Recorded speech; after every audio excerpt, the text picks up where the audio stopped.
는 하나님의 말씀은 구약성경 민수기 11장 16절부터 25절까지의 말씀입니다. 성경 214페이지 부분에 있겠습니다. 민수기서 11장 16절부터 25절까지의 말씀을 저와 여러분이 한 절씩 교독하겠습니다. 제가 먼저 봉독하겠습니다. 여호와께서 모세에게 이르시되 이스라엘 노인 중에 내가 알기로 백성의 장로와 지도자가 될 만한 자 70명을 모아 내게 데리러 와 회막에 이르러 거기에 너와 함께 서게 하라.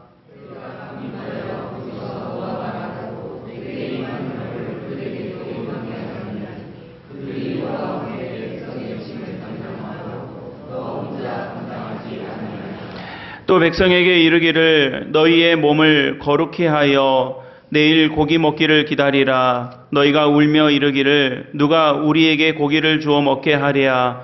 애굽에 있을 때가 우리에게 좋았다 하는 말이 여호와께 들렸으므로 여호와께서 너희에게 고기를 주어 먹게 하실 것이라.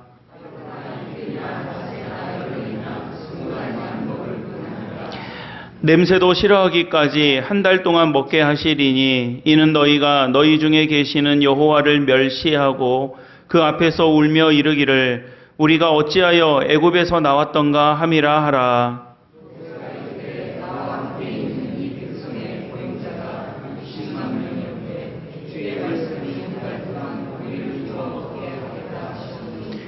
그들을 위하여 양떼와 소떼를 잡은들 조카오며 바다의 모든 고기를 모은들 조카오리이까.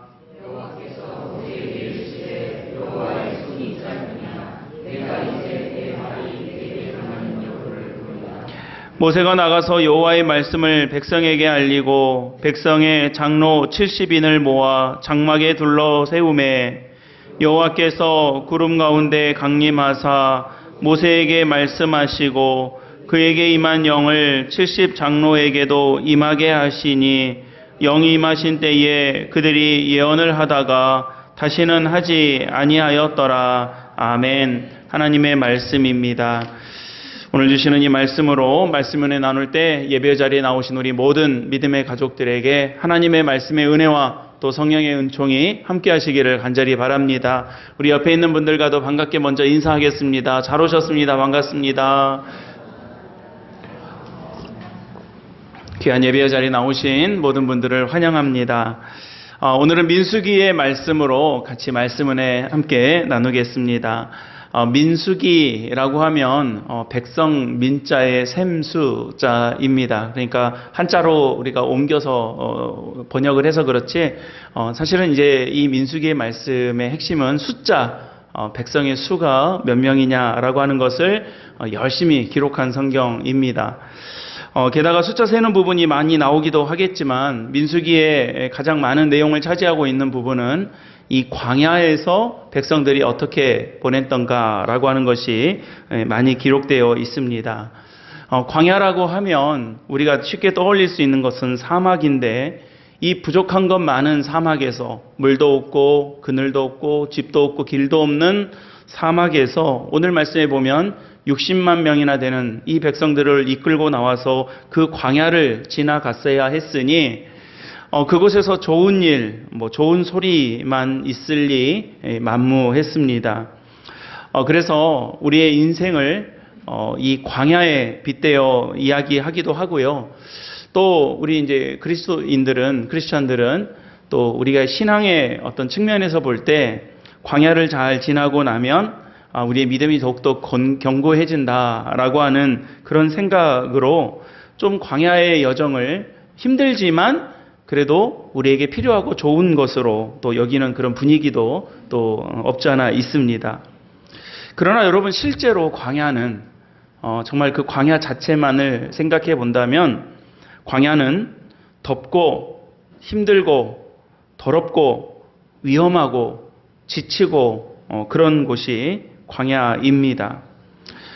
약속의 땅으로 가는 길에 이 광야를 꼭 지나야 한다고 하니 또 예수님조차 광야에서 시험을 받으셨다고 하니 썩 좋아할 수 없는 것이 우리에게 광야입니다. 실제로 민수기서의 말씀을 우리가 이렇게 보면 구석구석 들여다보면 이 백성들이 광야를 지나갈 때 믿음으로 또는 은혜로 또 비전을 가지고 주님의 뜻을 향해서 흐트러지지 않은 채 이 광야를 지나간 것이 아니었습니다.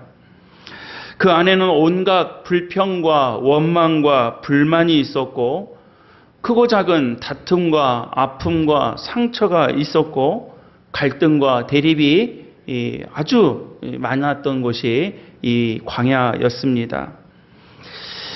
이 사실을 보면 참 하나님도 얄궂으시다 생각이 듭니다. 이 백성들 어렵게 애굽에서 빠져나왔는데 가나안 땅으로 하나님 약속의 땅으로 그냥 쑥 가게 해주시면 안 되나? 굳이 이렇게 40년이나 되는 세월을 이 힘든 이 어려운 광야에서 이렇게 보내게 하셨어야 했나? 그런 생각도 해보게 됩니다. 그렇듯 광야의 여정은 그냥 우리가 아름답게 생각해낼 수 있는 그런 여정도 아니었고 아니면 좀 만만해서 좀 가볼만 하거나 쉽게 통과할 수 있는 그런 여정이 아니었음은 분명합니다. 그래서 어려웠습니다. 그래서 갈등도 많고 원망도 많았습니다. 오늘 본문 민수기 11장 말씀도 감사보다는 하나님 주신 은혜를 생각해서 감사하고 거기에 큰 은혜를 받았다기보다는 여러 가지 원망이 쏟아지고 있는 현장이었습니다. 애굽에서 빠져나오고 나서 시내산에서 1년 보내고 또 3일길 더 전진해서 디베라라고 하는 곳에 도달을 했는데 이곳에서 백성들이 어떻게 했느냐 하면 악한 말로 하나님을 원망했더라고 말씀하고 있습니다.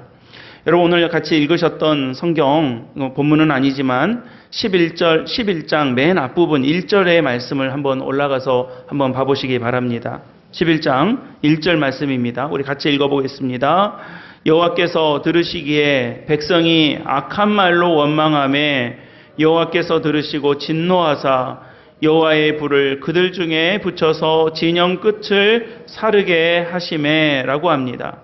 그러니까 이 백성들이 시내산에서 있다가 하나님의 말씀도 율법도 받았고 또 우여곡절 끝에 어렵게 애굽에서 빠져나와서 여기까지 왔는데 이 백성들이 지금 지나고 있는 광야의 현장에서 이들을 들여다보니 이들의 모습을 보니 어떤 모습이었는가?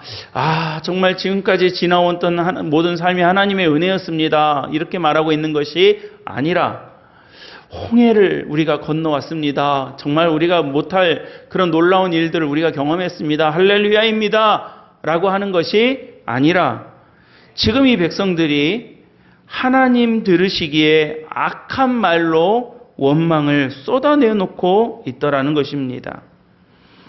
여러분 적은 내부에 있기 마련이라는 말씀 많이 하시지 않습니까? 사실 이 백성들이 광야를 지나갈 때 이들을 위협했던 가장 큰 위협은 외부에서 쳐들어오는 여러 가지 도전들이 아니었습니다. 외부의 추위, 외부의 더위, 외부의 어떤 부족한 것들 때문에 또는 어떤 공격 때문에 이들이 위협을 받고 도전을 받았다기보다는 그런 것도 있었지만 더 큰 위협은 무엇이었냐면 그들 내부에서 계속되는 멈추지 않아지는 여러 가지 원망과 이 욕심 그리고 이 불평 불만 이것이 가장 큰 적이었던 것입니다.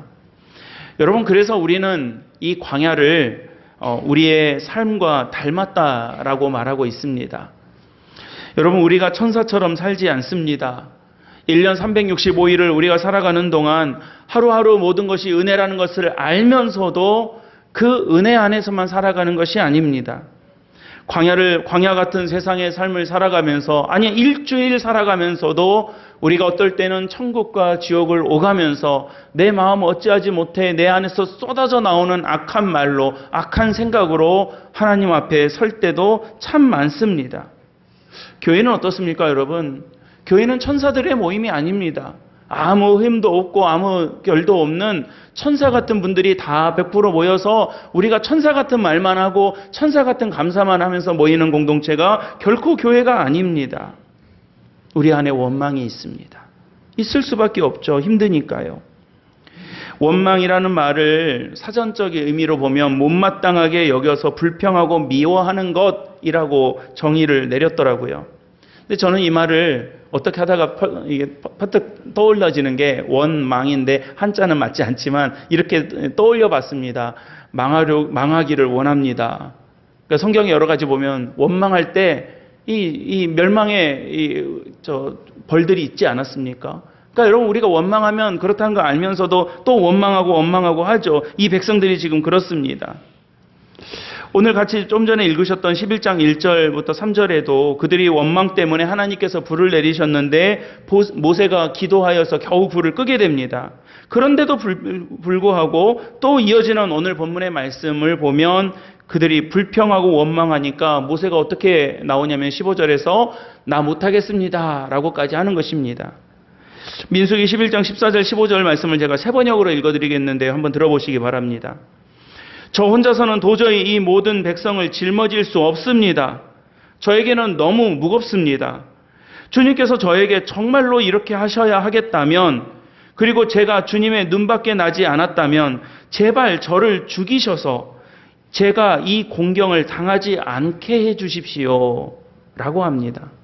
그러니까 여러분 오늘 본문의 16절부터 제가 읽었는데 그 바로 앞에 15절, 14절, 15절에서 모세가 지금 하나님한테 뭐라고 이야기하고 있냐면 제발 저를 좀 죽여주셔서 저 이거 못하겠어요 하나님.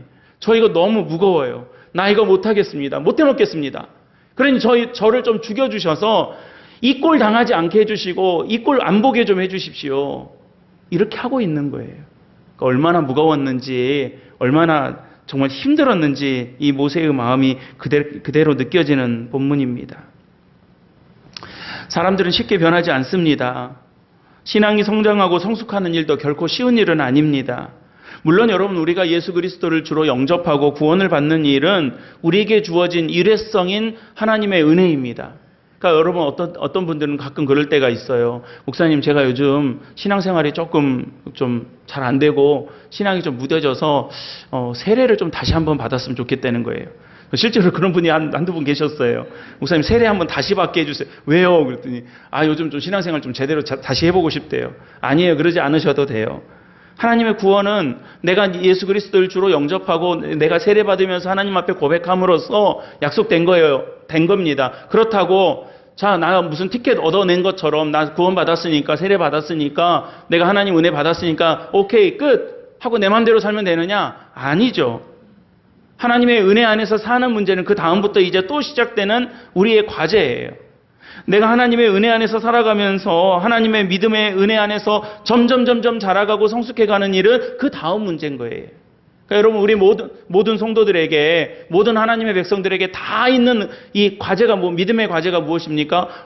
여기 다 우리 세례받고 다는 아니지만 우리 다 세례받고 은혜받고 또 그 은혜를 고백하고 그 믿음 안에서 살아가는 우리 성도님들 아니십니까? 그렇다면 그 다음 과제가 뭡니까? 은혜 안에서 그 하나님의 은혜와 사랑 안에서 자라가야 되는 거죠. 10년이 지나도 20년이 지나도 어제의 내가 오늘의 나와 다를 게 없고 작년의 내가 올해의 나와 다를 게 없다라면 자라지 못한 것이죠. 그러니까 여러분 어떨 때 보면은 평생 헌신하고 섬기셨던 분이 어떨 때는 왜 저렇게 하시지? 라고 퀘스천을 던져야 될 때가 있지 않습니까? 어떻게 평생 믿어도 하나도 안 바뀌지? 라고 우리가 궁금해하는 모습을 볼 때가 있지 않습니까? 애굽에서 나온 백성들이 그랬다는 거예요. 지금 애굽에서 나온 백성들이 하나님의 은혜도 경험하고 하나님의 은혜도 목도하고 많은 하나님의 역사를 보여주었음에도 불구하고 그들이 원망하고 또 원망하고 또 원망하는 이 악순환을 계속해가고 있더라는 것입니다. 근데 여러분 오늘 말씀에서 우리가 좀 주목해서 볼 만한 것들이 여러 가지 관점들이 있지만 그 중에서도 여러분 오늘 이런 상황에서 하나님이 어떻게 하셨냐라고 하는 것을 좀 보고자 합니다. 그것은 하나님께서 모세에게 70명의 장로들을 세우게 하셨고 그들에게 하나님의 영을 부어주셨다라고 하는 거예요. 오늘 같이 읽은 본문의 내용입니다. 모세 혼자서만 감당하게 하지 않으셨습니다. 오늘 모세가 하나님 못하겠습니다. 너무 무겁습니다. 정말 힘듭니다. 라고 하나님 앞에 이렇게 하소연했습니다. 사실 모세 역시 이것을 모세 혼자 감당할 수 있는 일은 아니었죠. 애시당초 모세가 할 수 있는 일이 아니지 않았습니까? 지금 모세가 저기로 도망갔다가 다시 애굽으로 돌아간다는 것은 죽을 수도 있는 일이었고, 아니 당연히 죽을 수밖에 없는 일이었음에도 불구하고 하나님께서 애굽으로 가라 그럽니다. 호렙산 떨기나무 아래서 모세를 부르시고 그에게 사명을 주셨습니다. 소명하셨습니다. 그리고 애굽으로 가라고 하셨는데 모세 혼자 할 수 있는, 이제 나이도 80인 모세가 다시 애굽으로 돌아가서 거기에서 이스라엘 백성들을 이끌고 나온다, 60만 명을 데리고 나온다, 그게 어디 할 수 있는 일이었습니까? 아니면 모세가 아니 저 좀 보내주십시오. 제가 꼭 할 수 있습니다. 저를 일꾼으로 삼아 주십시오. 선거 나온 후보자들처럼 제가 할 수 있습니다. 내가 할 수 있습니다. 라고 나선 것도 아니었습니다. 못 가겠다고 안 가겠다고 이리 빼고 저리 빼던 모세였습니다. 그런 모세를 지금 하나님께서 여기까지 이끌어 주셨지 않습니까? 그런 모세가 이제 못하겠다고 한 것입니다. 그러나 하나님은 그런 모세에게 그의 사명을, 그에게 맡겨진 일들을 혼자서 감당하지 않고 하나님의 영을 부어주신 새로운 하나님의 동역자들과 동역하게 하셨다라는 것입니다. 놀라운 일이죠. 함께 동역할 수 있는 일꾼으로 삼아주셨던 것입니다. 그러니까 여러분, 백성들이 그러니까 모세도 못하겠다고 나섰는데 이게 어떻게 할 수 없는 일 아니었습니까? 여러분, 이 모습을 보면서 우리는 한 가지 중요한 사실을 보게 됩니다.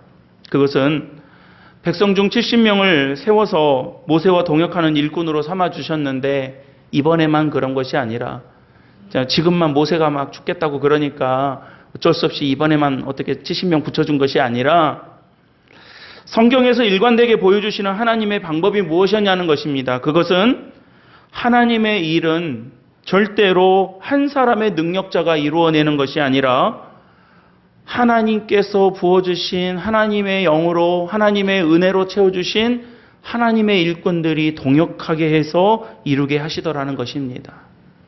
성경에 이루어지는 하나님의 일들을 보면 어떤 멋진 슈퍼맨이 나타나서 모든 것 문제를 싹 다 해결하게 하지 않으셨습니다. 그들 곁에 하나님의 사람을 붙여주시고 동역자를 붙여주시고 함께 힘을 모아서 하나님의 일들을 감당하게 하셨다는 것입니다. 아브라함도 모세도 다윗도 엘리야도 베드로도 바울도 다 그랬습니다. 그게 하나님의 방법이고 하나님의 법칙이었습니다. 여러분, 교회도 그렇습니다. 언제 우리에게 은혜가 있는가, 언제 교회 공동체 안에 은혜가 있는가 하면 성도들이 빠짐없이 조금씩 다 손이 닿은 일에 그런 은혜를 누리게 되는 것입니다. 어떤 일들을 할 때 함께 감당하고 함께 기도하고 함께 손이 빠지지 않고 함께 닿아 있을 때 그 자리에서 엄청난 은혜들이 우리에게 주어지고 능력이 주어지더라는 거예요. 서울에 제가 아는 어느 교회 목사님이 그런 말씀을 제가 들은 적이 있습니다. 교회 안에 굉장히 어떤 돈이 좀 많은 분이 계셨나 봐요. 그분이 교회 어떤 일들을 할 때마다 그분이 싹 헌금 다 해버리셨대요. 얼마나 좋은 일입니까? 감사한 일이죠. 그러니까요, 교인들이 헌금할 일이 없더라는 겁니다. 여러분, 좋은 일이에요, 안 좋은 일이에요? 교인들이 헌금을 안 해도 되더래요. 한 사람이 다 거의 재정을 충당해버리더래요. 결국 그 교인 때문에 교인이 엉망진창 되어버렸다라고 하는 말씀 제가 들었습니다.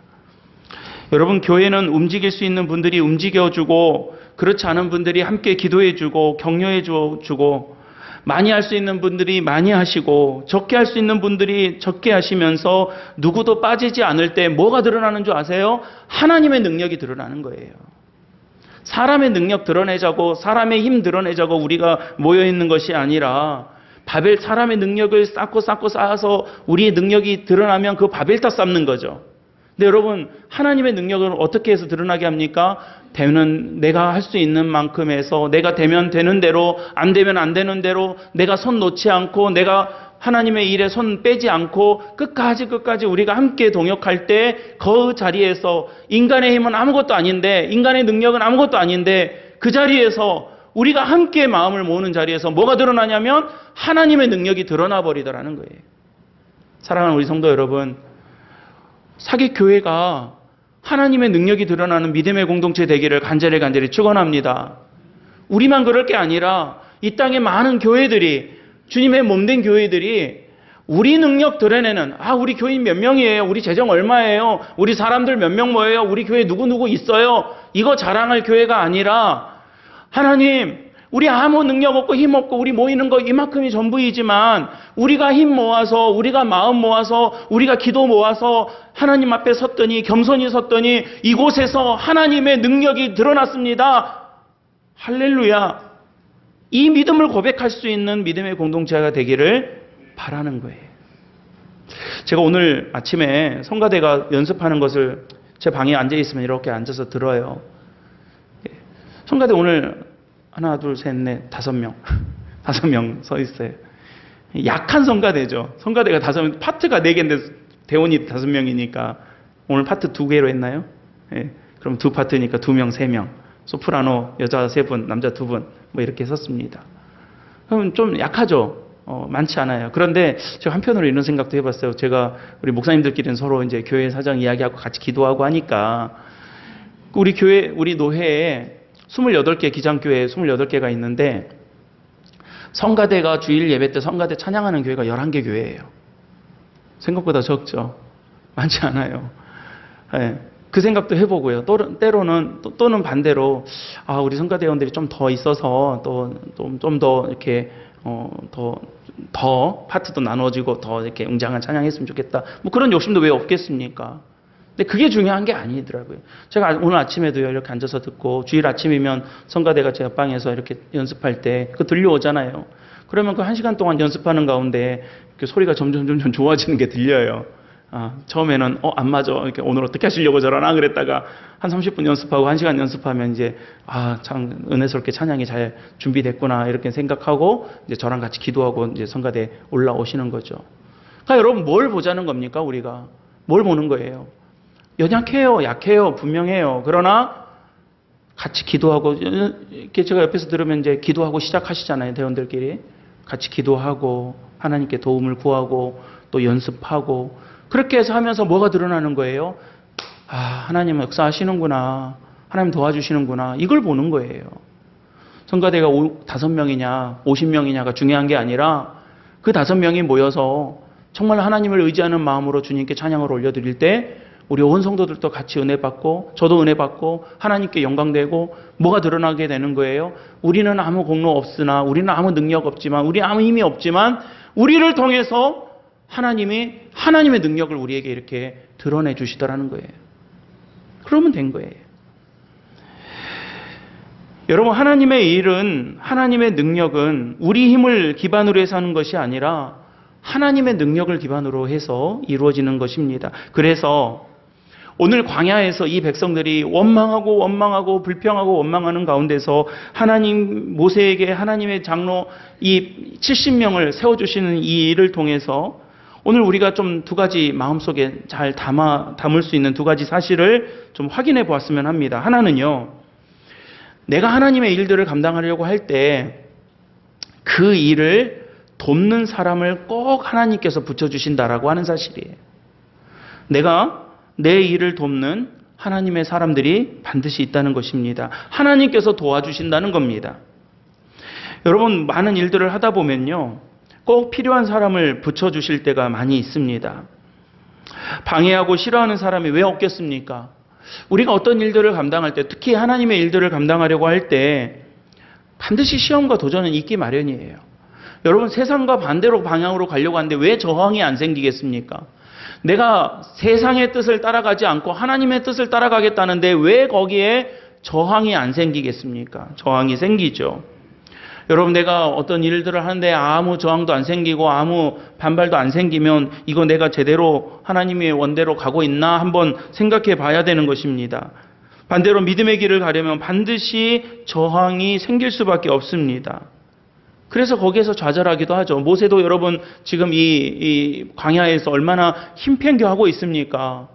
어렵게 이스라엘 백성들 애굽에서 빠져나오고 10가지 재앙을 하나님께서 보여주시고 홍해의 기적을 보여주시면서 시내산에서 율법을 내려주시면서 이 백성들을 여기까지 끌고 왔는데 만나 말고는 먹을 것이 아무것도 없다고, 고기도 못 먹었다고, 애굽이 차라리 나았다고. 여러분, 이 백성들이요, 애굽에서 좋지 않았어요. 애굽에서 낫지 않았어요. 애굽에서 정말 그 부르짖음이 하늘에 닿았다고 그랬어요. 그런데 지금 광야에 와서는 뭐라고 합니까? 애굽이 더 좋았다고 그래요.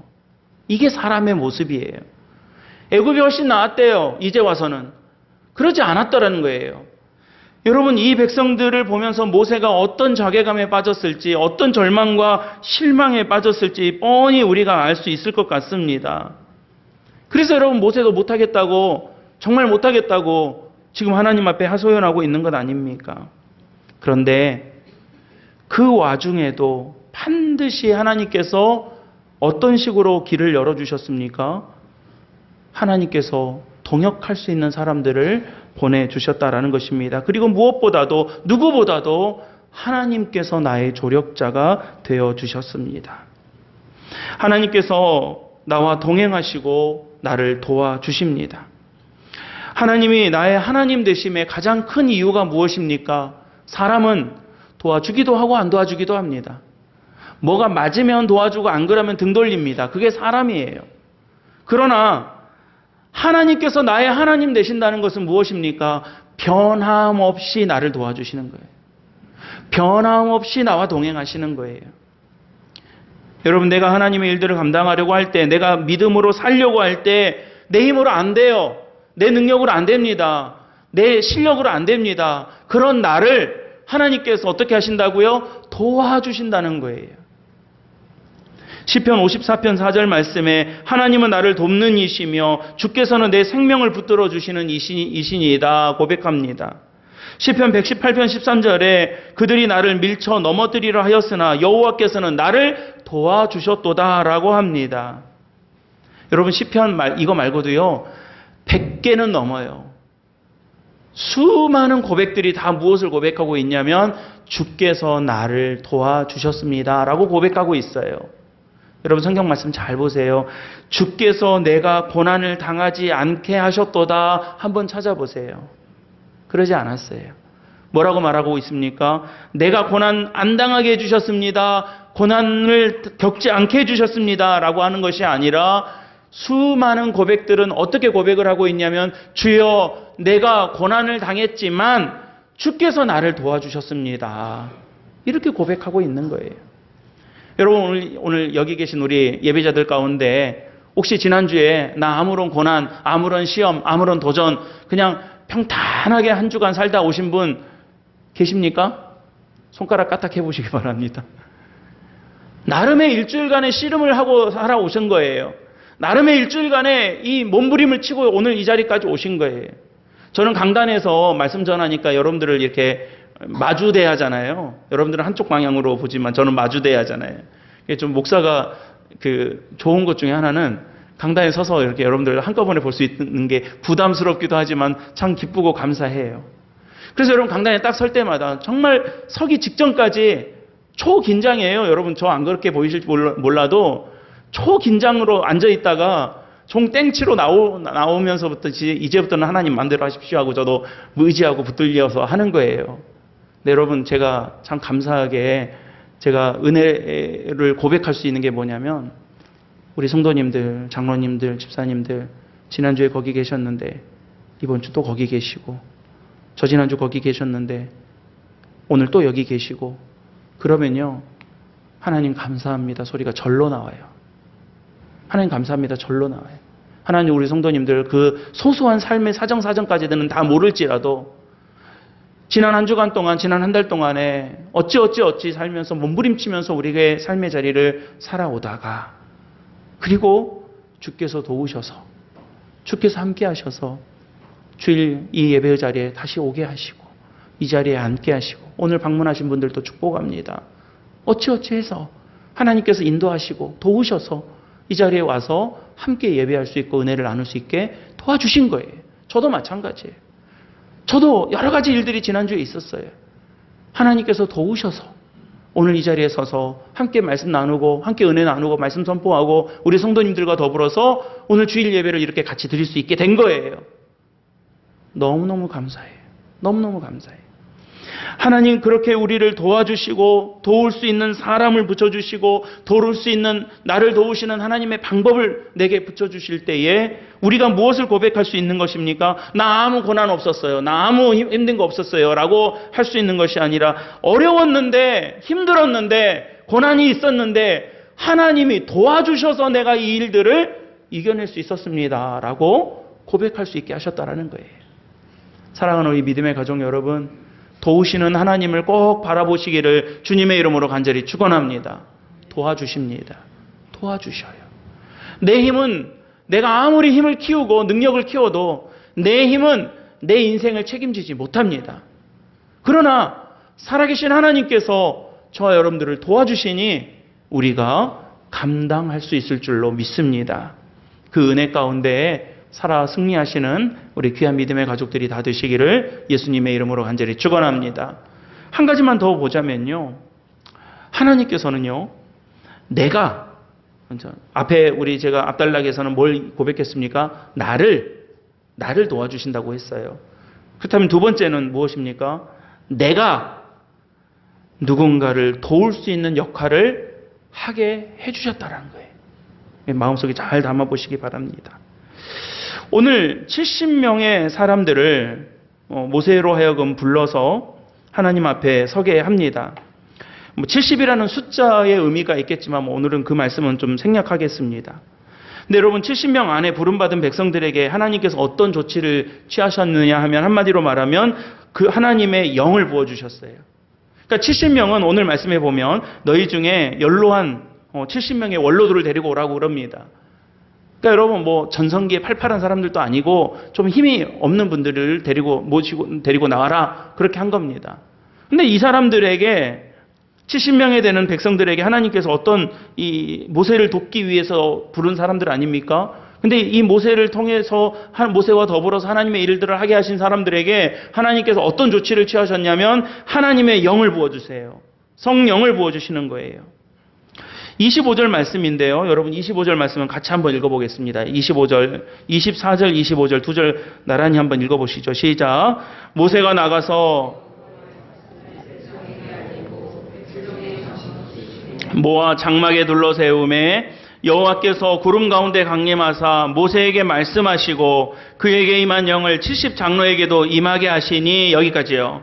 어떻게 하셨다는 거예요? 하나님의 영이 임하게 하셨다는 거예요. 여러분 그냥 뭐 재산순으로 70명 와라. 아니면 뭐 능력순으로 70명 나와라.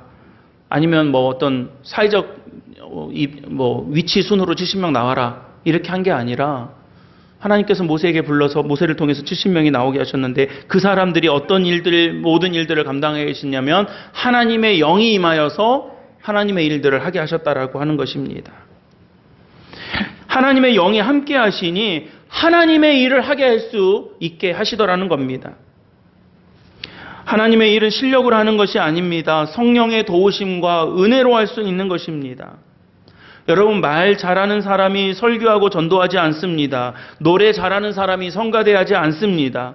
배움이 많아서 교사를 하는 것이 아닙니다. 하나님 그렇게 일하시지 않으셨습니다. 거꾸로예요. 하나님을 의지하니 노래도 하게 된 거예요. 하나님을 의지하니 전도도 하게 된 거예요. 하나님을 의지하니 많은 일들을 할 수 있게 된 겁니다. 하나님을 의지하니 가르칠 수도 있게 된 거예요. 무엇 때문에 그랬습니까? 내 능력이 있어서가 아니라 하나님 의지하니까 거꾸로 하나님의 일들을 감당할 수 있게 도와주셨다라는 것입니다. 하나님께서 우리를 그런 동역자로 불러 세우시고 말씀과 은혜와 성령으로 감당하게 하신 것입니다. 주 안에 있으면 어떤 도움이라도 줄 수 있는 백성의 장로가 되게 하셨습니다. 성령께서 도와주시면 우리로 하여금 구경꾼이 되게 하지 않으시고 그 일을 위해서 기도하게 하시고 관심 갖게 하시고 함께 힘을 보태게 하시고 능력을 더하게 하여 주십니다. 내 손도 보태지게 하는 것입니다. 우리 지난주에 태국에서 온 청년들 보면서 참 많은 은혜를 참 많이 받았습니다. 저도 개인적으로 많은 은혜를 받고 도전이 되고 우리 성도님들과 더 큰 은혜를 사모하는 우리 사객교회가 되기를 같이 기도하고 준비했습니다. 지난 주일에 4교회를 방문했더라고요. 하루에. 그래서 사객교회에서 주일 예배 드리고 서림교회에서 오후 예배 드리고 성은교회 갔다가 남부교회 갔다가 그렇게 하루에 빡빡한 일정을 소화를 했는데 이제 저희들은 같이 예배를 드렸으니까 찬송하고 또 우리 목사님 설교를 통해서 은혜 나눴는데 이제 그 성은교회 목사님이 저한테 이제 그런 말씀하시는 거예요. 거기는 이제 예배가 다 끝나고 오후에 따로 교인들이 좀 오시고 교회 친교실에서 같이 다과 나누면서 은혜 나누고 장학금도 전달하고 그렇게 하셨대요. 근데 그런 말씀을 하시더라고요. 같이 나누면서 이 청년들에게 한번 한국에서 20일 동안 보낸 그 일정에 대한 소감을 함께 좀 나누자고 그렇게 했더니 이제 통역을 이제 옆에서 이렇게 해주셨는데 그 청년 중에 이제 청년들이 그 목사님이 좀 깜짝 놀랐다는 거예요. 당신은 그냥 청년들이 뭐 이렇게 한국 놀러 왔으니까 교회 보고 어디 놀러도 가고 뭐 이렇게 하면서 참 좋았어요. 이럴 줄 알았대요. 그리고 이제 태국이라고 하는 나라가 불교 국가잖아요. 불교가 기반에 아주 탄탄하게 깔려 있는 나라잖아요. 거기서 이제 어떻게 보면 교회를 나오는 참 귀한 청년들을 우리가 만나게 된 건데 그렇기 때문에 그들이 어떤 말과 고백을 할지 그렇게 많은 기대를 할 수 있는 것이 아닐 줄 알았다는 거예요. 근데 그 목사님이 그런 말씀하시는데 이제 한마디씩 그 은혜를 좀 나누는데 2가지에 깜짝 놀랐다는 거예요. 하나는 하나같이 무슨 이야기를 하냐면 우리로 하여금 이렇게 우리가 한국에 와서 여러 교회들을 방문하고 교회에서 좋은 모습들을 보고 축복을 받고 정말 사랑을 받는 것을 느끼게 해주신 우리 하나님께 감사합니다. 그러더라는 거예요. 그 어린 청년들 20살, 19살, 21살, 22살 이 청년들 그것도 태국 청년들이 비행기를 타게 하시고 한국을 오게 하시고 한국에서 여러 교회들을 이렇게 방문하게 하시고 성도들이 사랑해주고 반가워해주고 기도해주는 것을 알게 하시고 그 만남을 이루어주신 우리 하나님께 감사합니다. 그러더라는 거예요. 너무너무 은혜 받았다는 거예요. 그리고 또 한 가지가 뭐냐면 장학금을 이렇게 전달을 했는데 저희가 태국에 돌아가서 공부 열심히 해가지고 다른 사람들을 돕는 사람이 되겠습니다. 그러더라는 거예요. 하나님의 사랑 안에서 우리가 이렇게 도움받고 은혜를 받았는데 좋다. 아주 땡 잡았다. 그런 게 아니라 우리에게 그런 은혜를 주셨는데 우리가 가서 공부 열심히 해가지고 또 잘 배워가지고 또 신앙생활 잘 해가지고 기도 열심히 해서 우리도 이렇게 누구 줄 수 있는 사람 될게요. 누구 도와줄 수 있는 사람들이 되겠습니다. 라고 하더라는 거예요. 그 어린 청년들이. 그래서 오히려 더 큰 은혜를 받고 교회들마다 다 나름대로의 은혜를 이렇게 나누게 하셔서 얼마나 감사했는지 모릅니다. 그 일정에 우리 교회도 포함되어 있어서 너무너무 감사했어요. 여러분 하나님 도와주시면요. 발 담그게 하시는 거예요. 하나님이 도와주시면 내 손도 닿게 하시는 거예요. 하나님 도와주시면 나 아무 공로 의지 없고 나 아무 능력 없고 나 아무 실력 없고 나 아무 힘이 없지만 그런데도 불구하고 하나님의 일들에 동참하게 하시고 나를 돕는 사람이 되게 하시고 내가 도와줄 수 있는 하나님의 자리에 은혜의 자리에 내가 서게 해 주시더라는 겁니다. 고린도전서 12장이나 갈라디아서 5장에 보면 성령의 은사, 성령의 열매에 대한 말씀들이 나옵니다. 갈라디아서 5장에 보면 우리가 성령의 9가지 열매 나오죠. 사랑, 희락, 화평, 오래 참음, 자비, 양성, 충성, 온유, 절제 이런 것들이 성령의 열매라고 그래요. 여러분 이런 열매들이 다 무엇을 위한 열매입니까? 나의 스펙이 되는 열매가 아니에요. 사랑이 내 스펙이 되는 것이 아니라 도울 수 있는 도구가 되는 거죠. 남을 섬기고 남에게 유익을 끼칠 수 있는 도구가 다 이 열매들이에요. 고린도전서 12장에 있는 여러 가지 은사들이 나옵니다. 병 고침의 은사, 또 능력, 예언, 분별, 방언, 번역, 통역 이런 은사들이 다 무엇을 위한 겁니까? 와, 나 이런 은혜 있어, 나 이런 은사 있어, 나 이런 능력 있어 라고 자기 자랑하라고 주신 은혜가 아니라 은사가 아니라 성령의 은사로 말미암아 다른 사람을 유익하게 하는 남을 도울 수 있는 은사를 성령을 통해서 우리에게 주시더라는 것이죠. 그러니 여러분 오늘 2가지 하나님의 은혜를 우리에게 보여주셨습니다. 나를 도우시는 하나님의 은혜, 그리고 내가 도울 수 있는 하나님의 은혜를 오늘 우리에게 모세의 역사를 통해서 말씀하고 있는 것입니다. 사랑하는 우리 사객교회 모든 믿음의 가족 여러분들이 이런 고백으로 우리가 한 주간 승리하셨으면 좋겠습니다. 도움 받는 것도 하나님의 은혜요, 도와줄 수 있는 것도 하나님의 은혜입니다. 내가 설 수 있는 것도 하나님의 은혜요, 앉아 있는 것도 하나님의 은혜입니다. 내가 강한 것도 하나님의 은혜이지만 약하여서 하나님을 바라볼 수밖에 없는 내 믿음의 고백이 또한 하나님의 은혜입니다. 라고 고백할 수 있고 그 은혜 앞으로 나아갈 수 있는 우리 모든 믿음의 가족들이 다 되시기를 예수님의 이름으로 간절히 축원합니다. 기도하겠습니다. 은혜로우신 아버지 하나님, 도우시는 하나님의 은혜가 있기에 광야 같은 이 여정을 우리가 능히 감당할 수 있음을 이 시간 고백합니다. 나를 도우시고 나를 도울 수 있는 하나님의 사람들을 붙여주시고 또 그 은혜 안에서 나도 하나님의 귀한 일꾼이 되게 하셨음을 고백하오니 사랑하는 귀한 종들을 다 붙잡아 주셔서 어려운 길, 힘든 길, 무서운 길, 두려운 이 길을 끝까지 완주하며 믿음의 길을 승리할 수 있도록 도와주시옵소서. 사랑하는 귀한 종들을 주님께서 눈동자처럼 붙들어 주셔서 이 어려운 시대 가운데서도 하나님의 백성으로 살아 승리했노라 고백하고 간증할 수 있게 도와주시옵소서. 우리 구주 예수 그리스도의 이름으로 간절히 축복하고 기도드리옵나이다. 아멘.